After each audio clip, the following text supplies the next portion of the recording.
Yes, we like to start our lesson. We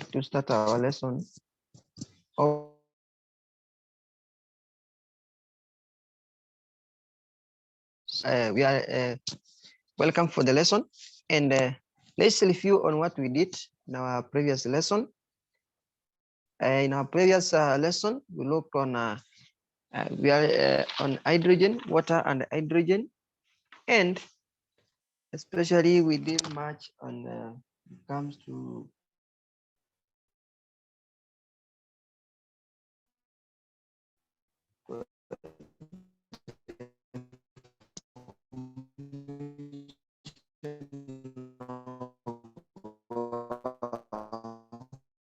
water, that is being given a colorless liquid, the laboratory.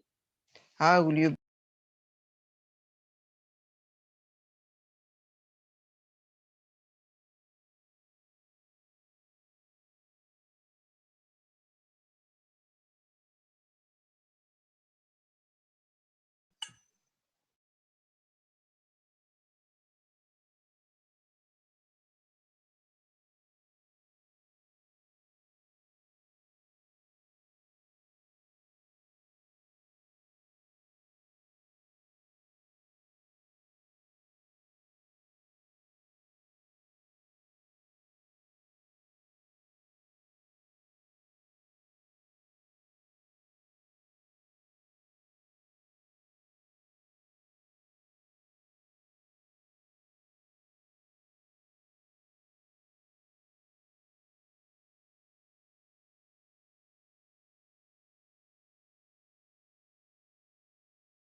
sodium,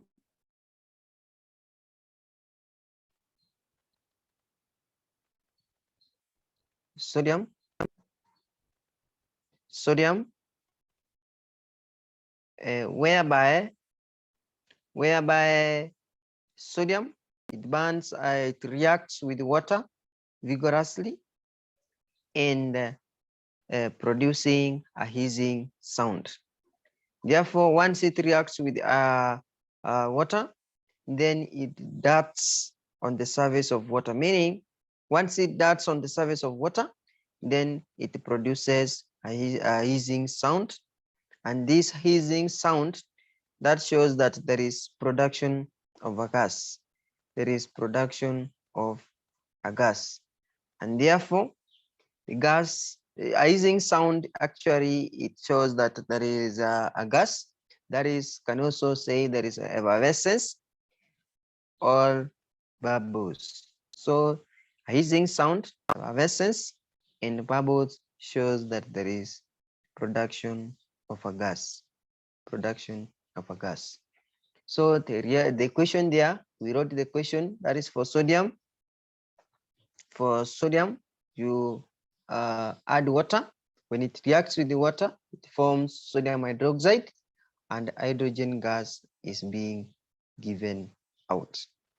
Therefore, how can you be able to know that this gas is hydrogen gas?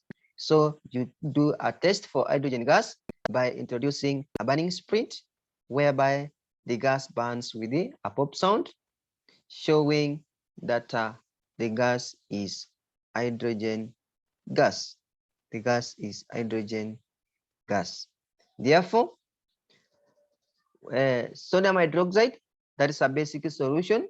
That is, it is more basic, meaning once you introduce a litmus paper, a red litmus paper, it will turn blue.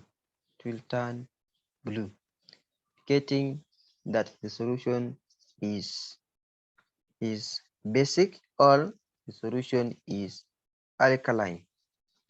Then we went ahead, we look on the reaction of water with calcium, which is also another metal, whereby once you introduce, you react calcium with the water, then it will form a white suspension, a white suspension, a white suspension. Because Sodium hydroxide, calcium hydroxide is slightly soluble in water.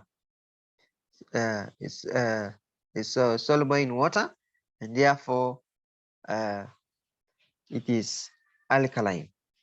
Therefore, once you do that, you react, then it's going to form a white suspension of calcium hydroxide and a colorless gas, which is hydrogen.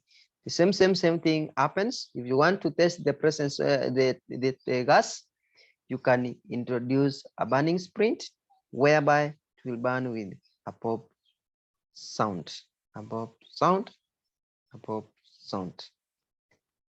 Then if you want to test the nature of the solution, calcium hydroxide, you do use a litmus paper, a red litmus paper, whereby it will turn to blue,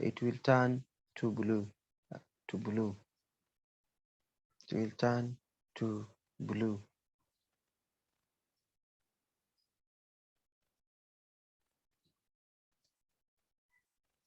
Then we went ahead and looked on magnesium, which is another metal. But we said magnesium reacts with atmospheric oxygen to form a coat on magnesium oxide. Magnesium oxide. This coat of magnesium oxide should be removed from its surface. Then it can react with the water. Then it can react with the water. Meaning magnesium magnesium cannot react with water unless because magnesium, remember, is a very reactive metal. Magnesium is a very reactive metal.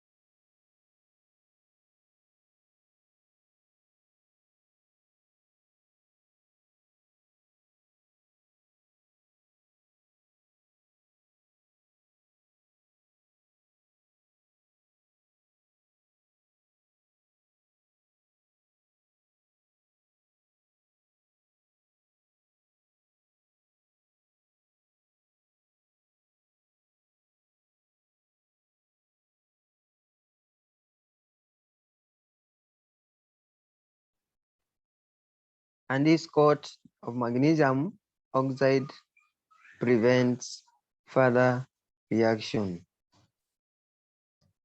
Therefore, we say magnesium react very slowly with cold water,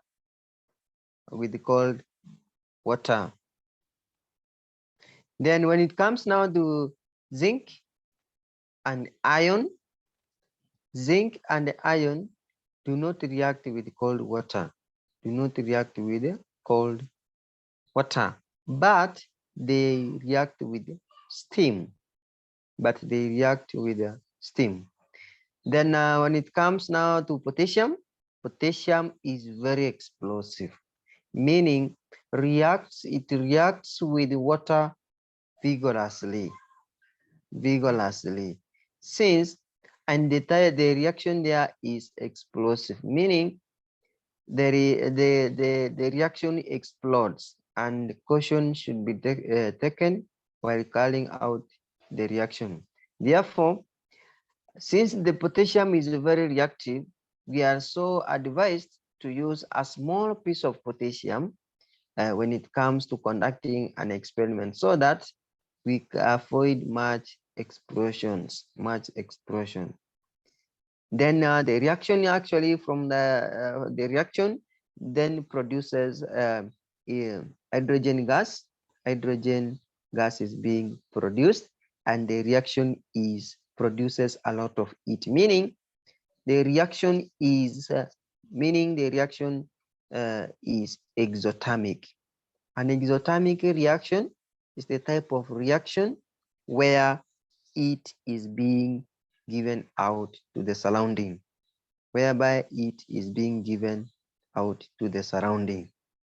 Therefore, we can be able to write the equation the equation for potassium and water, of which we were able to write the equation. That is potassium, you add water, then it will give you potassium hydroxide and hydrogen gas and hydrogen gas. So we went ahead and looked on the reaction of metal with the steam, reaction of metal with the steam, whereby we say that some of these metals we have just mentioned are very the reaction between them and water is very slow. They react slowly with the water, cold water, but they react very explosive, very fast with steam. Remember, steam is water, the chemical symbol for steam is water, but in vapor form, So if you look on the state symbol for steam, that is a gas. It's a gas. It's a gas. So we look on magnesium. We looked on magnesium.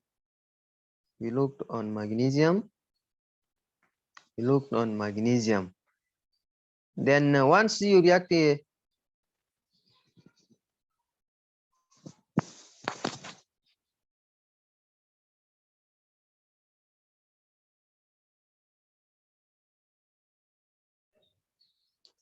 once you react with the steam with magnesium, then there is a setup there. There is a setup there.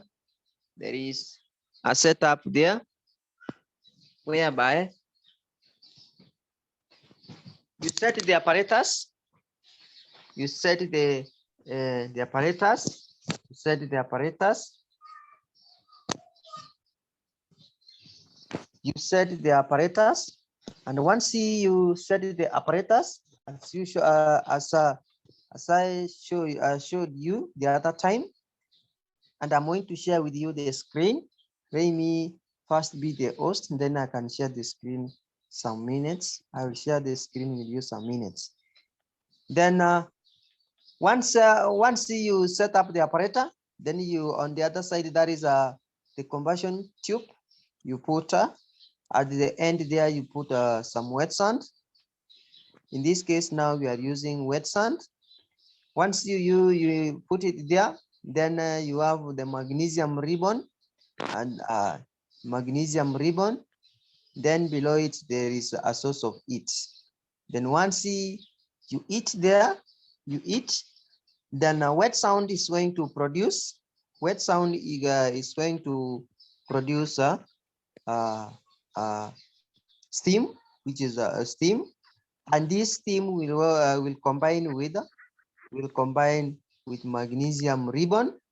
And once it combines with the magnesium ribbon, then it's going to form magnesium oxide. Then and the gas is being given out, which is hydrogen gas. Then once the gas is being given out, the gas is then channeled into the collection chamber, into the collection chamber. Once the gas now it's being channeled into the collection chamber, then the gas can be collected. So as you can just brainstorm on that as we move on. So that is actually the reaction between magnesium and steam. Magnesium and steam. Magnesium and steam.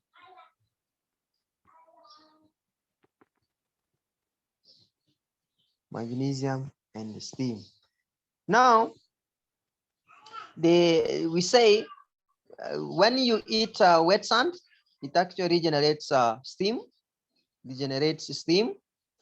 And remember, some metals do not react with the cold water, but they react with the steam.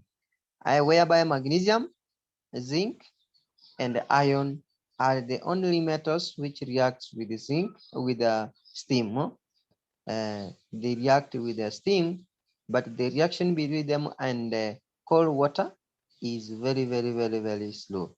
Meaning, you cannot realize that the reaction is taking place. For example, the reason behind there, we said, we use an example for magnesium. We said magnesium, once you expose it on air, it forms magnesium oxide. It forms a coat on its surface, which is magnesium oxide. And this magnesium oxide prevents further reaction. Prevents further reaction. Prevents further reaction. So if you want to use it, you must have to remove that coat of magnesium oxide, then you can use it for the reaction, which is very tedious. Which is very tedious.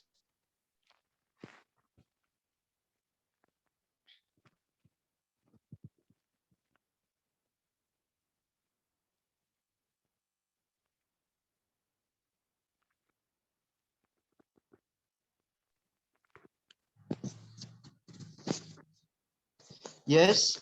Now the same reaction that takes place when it comes now to zinc and iron. Zinc and iron. Remember, for zinc and iron, we said zinc and iron, zinc and iron do not burn in steam. They glow. They glow. Therefore, zinc, zinc metal, zinc metal reacts with steam to form a yellow powder of zinc oxide. And this yellow powder, it turns into white on cooling. On cooling. So once zinc is being introduced to, once zinc reacts with the steam, then it's going to form zinc oxide, and zinc oxide is yellow. And then once it cools, then it forms a white. It changes its color from yellow to white. From yellow to white. Then you can be able to write the equation.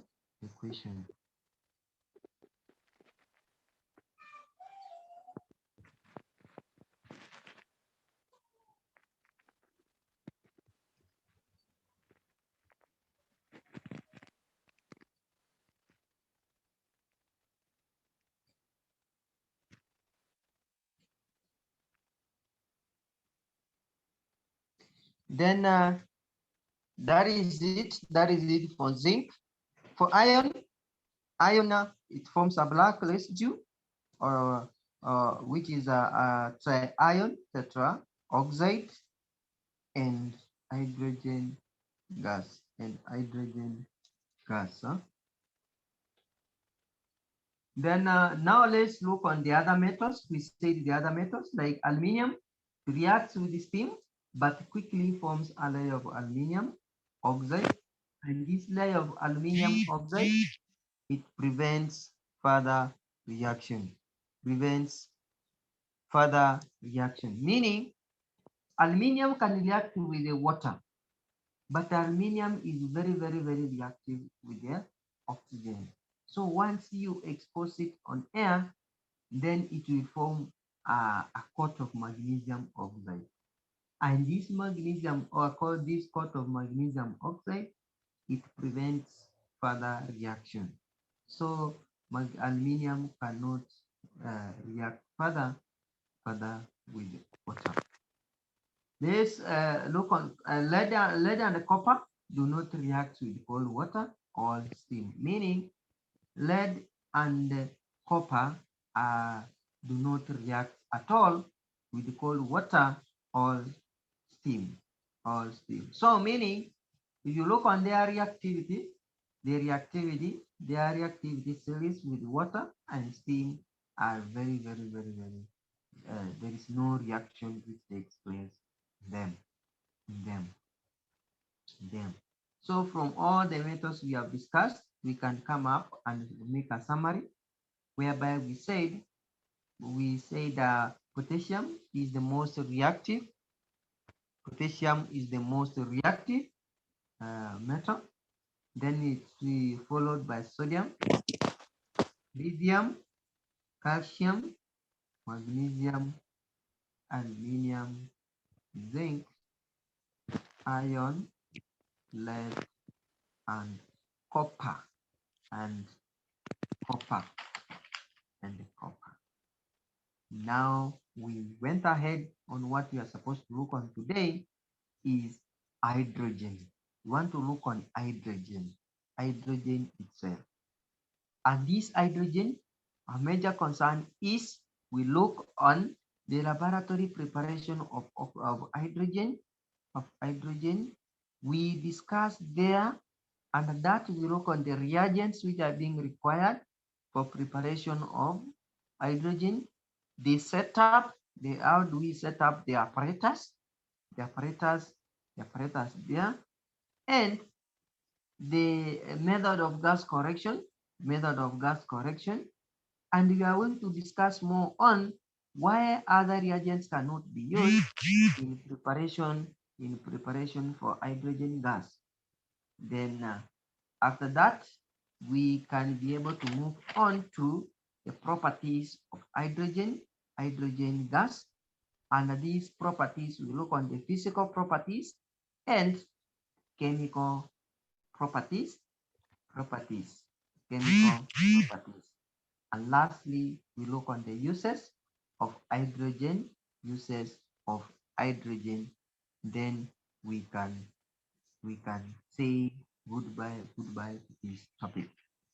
So, and preparation of hydrogen gas, and the preparation of hydrogen gas.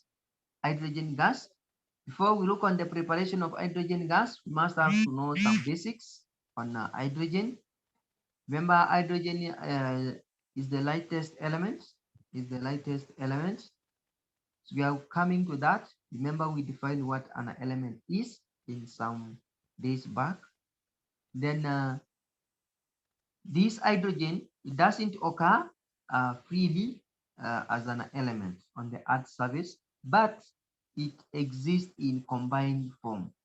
What we say is hydrogen exists in combined form with other elements to form in compounds, actually.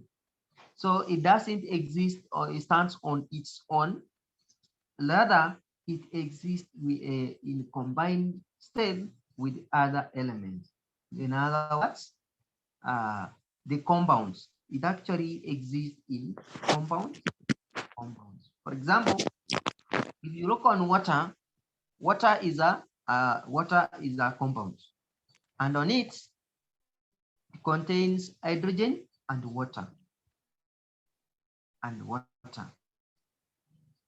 If you look on hydrocarbons, when you talk about hydrocarbons, you simply say these are compounds or substances that contains hydrogen and carbon. So in those compounds, we have hydrogen, which is an element, and a carbon. Then sugar,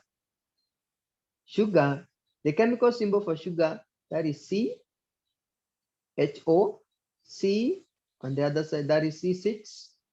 I think you can be able to remember, you can borrow some knowledge from biology, under glucose or sucrose. Sucrose, that is under monosaccharides.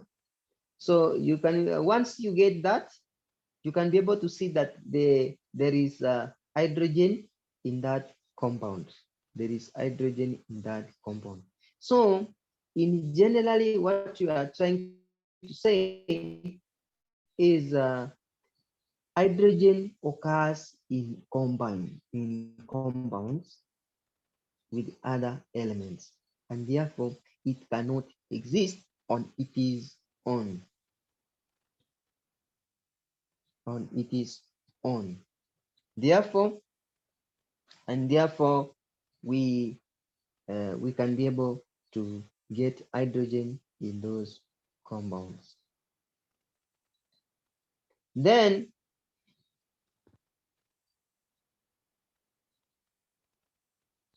then to say this, we look on now laboratory preparation of hydrogen. So in the lab, you need zinc, which is a metal. You need hydrochloric acid, You need a dropping funnel. You need a flask there, a delivery tube. We have a test, a gas jar.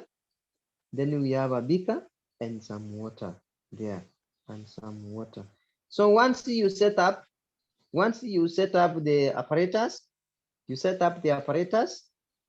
then now what you do is you introduce now the reagents, whereby we said hydrogen is prepared in the laboratory by reacting a dilute acid and a metal.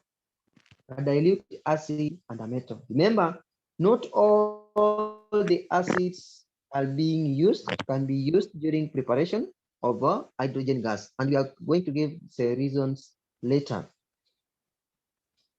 Then again, not all the metals can be used for preparation of hydrogen gas, of which we are going to give out the reasons behind there. The reasons there. Therefore, once you introduce a dilute acid, we have a zinc metal or zinc granules at the flask there. And therefore, what we do, once we at the dropping funnel there, we allow the acid to drop into drops, so that we gave the reaction enough time for it to complete the reaction. Then once we do that, we react with that, then there is a equation whereby zinc is going to react with an acid, which is HCl. Then it's going to form a salt and water. A salt and water. A salt, that is a zinc chloride and water. Then you can be able to balance the equation here. So once the zinc is being added, there is formation of a salt, and hydrogen gas is being given out. Hydrogen gas is being given out. How are you be able to know that hydrogen gas is being given out? There is production of effervescence. There is production of effervescence. Effervescence, these are bubbles. These are bubbles.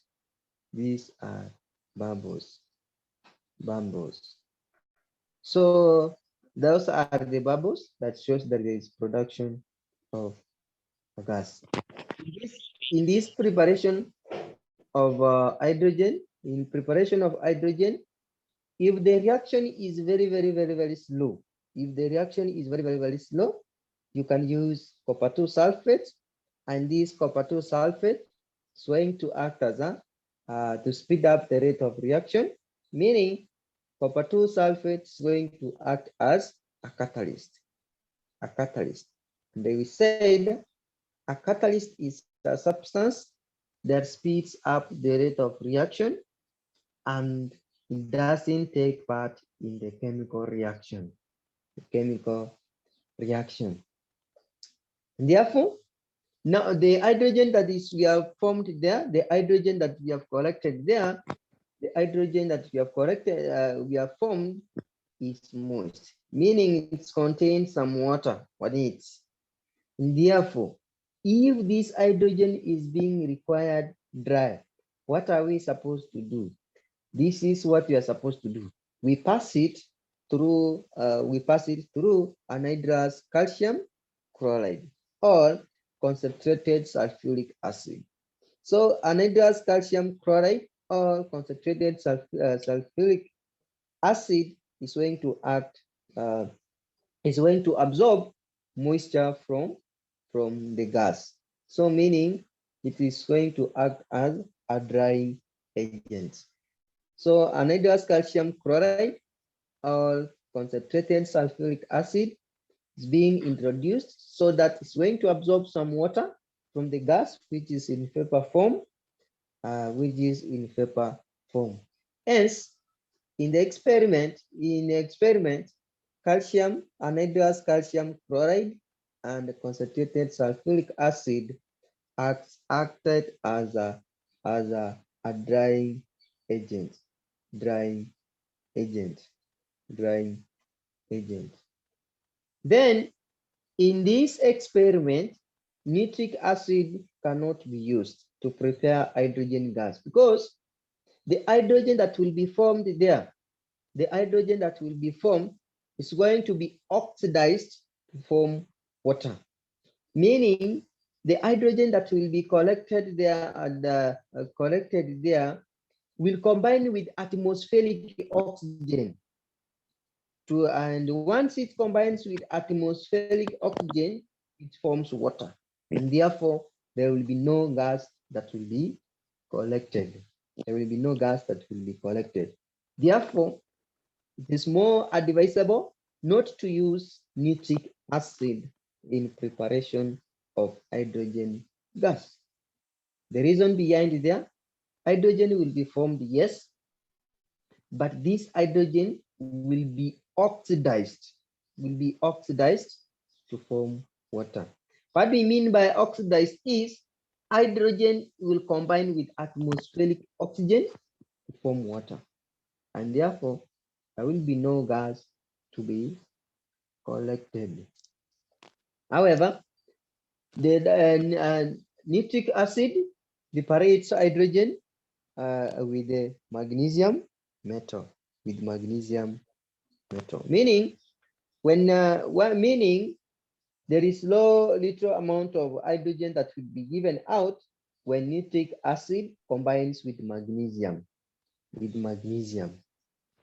Then we have potassium, sodium, lithium, and the calcium reacts explosively with dilute acids. Therefore, they should not be used. They should not be used. I just said potassium, sodium, lithium, and calcium are very explosive. React very explosively with the dilute acids, and therefore they should not be used. They should not be used because the reaction is very explosive. And when the reaction is very explosive, simply means it is being given out. And if care is not being taken care of, uh, it may lead to some accidents there. So those metals cannot be used because the reaction is very explosive. Simply means the reaction is very exothermic. Exothermic, this is the type of reaction whereby whereby it is being given out. It is being given out. It is being given out. Magnesium, another point we can say, magnesium could be used for the laboratory preparation of hydrogen, but magnesium itself is very expensive. Magnesium is very expensive. Then aluminium, as we said earlier, cannot be used during the preparation for hydrogen gas because magnesium, once it is being exposed on air, it forms magnesium, a coat of magnesium oxide, a layer of magnesium oxide, and this layer prevents it further reaction, prevent it from further reaction. Then we can say with magnesium. Once we remove this layer, should be washed out or removed, then you can be able to use it for the uh, reparatory preparation of the gas. Therefore, we can say zinc is preferably used. Zinc is preferably used since because it reacts moderately with dilute acids. Moderately with the dilute acids. Then impure ion gives a mixture of gases, including the bad ones, smellings, and hydrogen sulfide when it reacts with dilute acids. So in generally, what we are saying, my dear student, is in preparation for hydrogen, hydrogen gas, you use zinc, and we have given our zinc a metal and a dilute acid, which is uh, hydrochloric acid. And we have given out the reasons why some metals cannot be used, some metals cannot be used during preparation of the gas, especially you have talked about magnesium, we have talked about sodium, talk about potassium, lithium, and calcium. And again, we have also looked on lastly magnesium and iron. So in an exam situation, a question may come in any way, any way. So first, you may be given a question in terms of the setup, the setup, maybe given the setup. Then once you have been given a question on the setup, then there will be more questions on it. How this gas is being, how you write the question that takes place, or you identify the substances that are being used during preparation of hydrogen. Then they give you some questions. If we want to collect the dry gas, what can we do? Remember, we use the drying agents. The method of gas correction we use. Then why are we not supposed to use nitric acid? Nitric acid. If the reaction is very slow, how can we speed up the rate of reaction? So those are some of the questions that you may expect when it comes to that. So let me give you some minutes so that as you where you are, you brainstorm on preparation of hydrogen before I summarize on it. Before I summarize on it, and by giving some questions, by looking on some questions and how the questions are being tested. So it's your time. Look on it. Look on it. And if you have a question, you can raise the question.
Yes.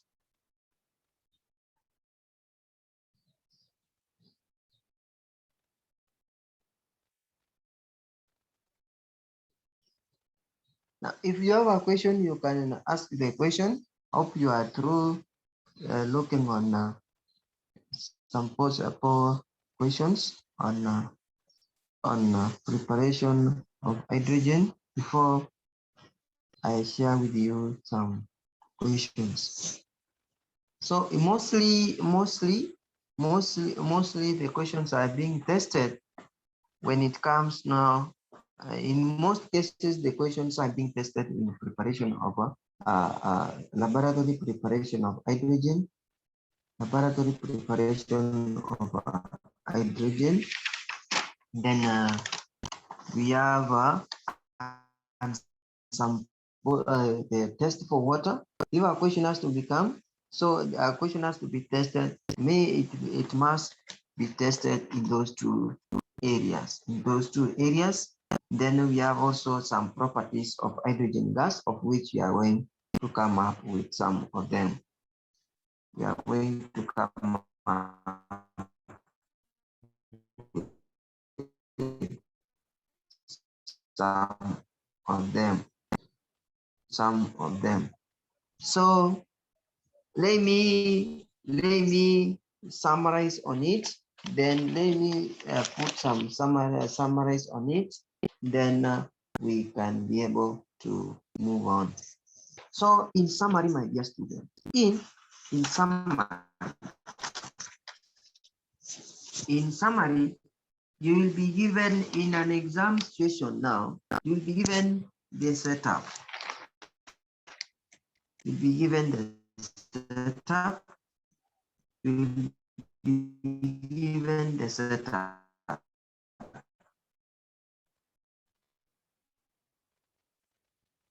You will be given the setup, and you'll be asked questions on it.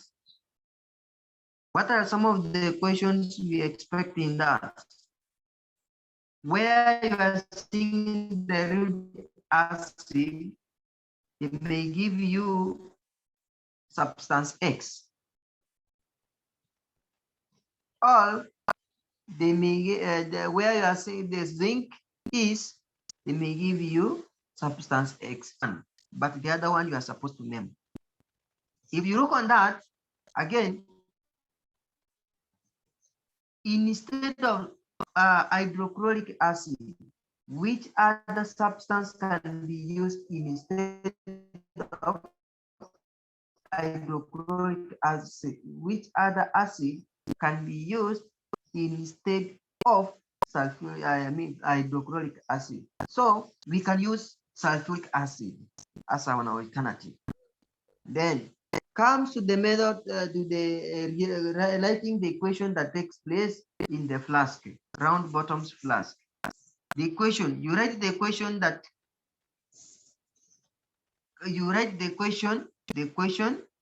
for the reaction that takes place in the round bottoms flask.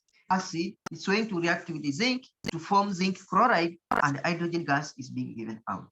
The zinc chloride is being given the zinc chloride. Now the effervescence and the bubbles are the ones that are being channeled into the collection chamber there. So in that experiment, first thing, you identify the reagents that has been used there.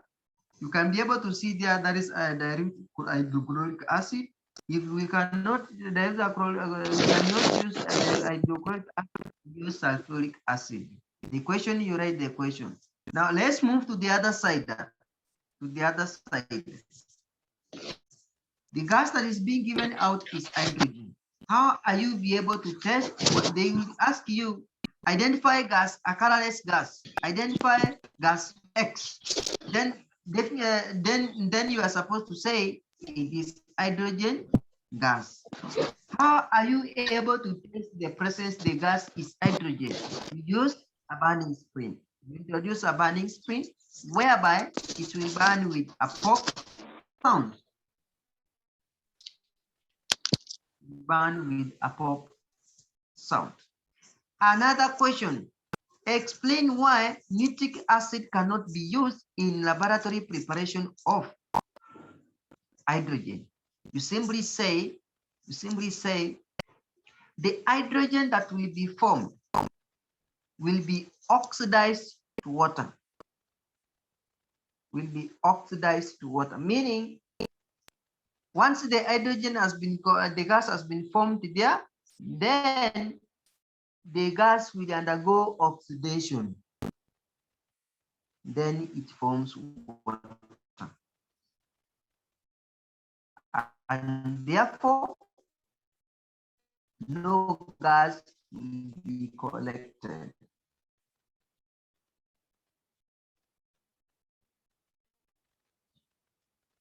Another question. If the gas, we want a dry hydrogen gas, how are we going to get the dry hydrogen gas? You simply say you pass the gas through anhydrous calcium chloride or concentrated sulfuric acid. These two, if you cannot use concentrated sulfuric acid, use anhydrous calcium chloride, and it's going to act as, both of them act as a drying agents, whereby they are going to absorb water. Why magnesium cannot be used during laboratory preparation of hydrogen. You simply say magnesium is very, very, very expensive. Very, very expensive. Why other metals like potassium, sodium, iridium, and calcium cannot be used? Simply say the metals are very, very, very explosive. Metals are very, very explosive, meaning they react very explosively with dilute acids. Therefore, they should not be used. As I explained, explosive simply means they produce a lot of heat. The reaction produces a lot of heat, and the reaction is very, very, very, very fast. Very, very fast. Very, very fast. Yes, please. I came across a question. Yes. It is asking a colorless liquid was added to anhydrous copper 2 sulfate, A colorless liquid, which turned blue, was added to copper 2 sulfate. And then the question was, why is it wrong to conclude that the liquid was pure water? Why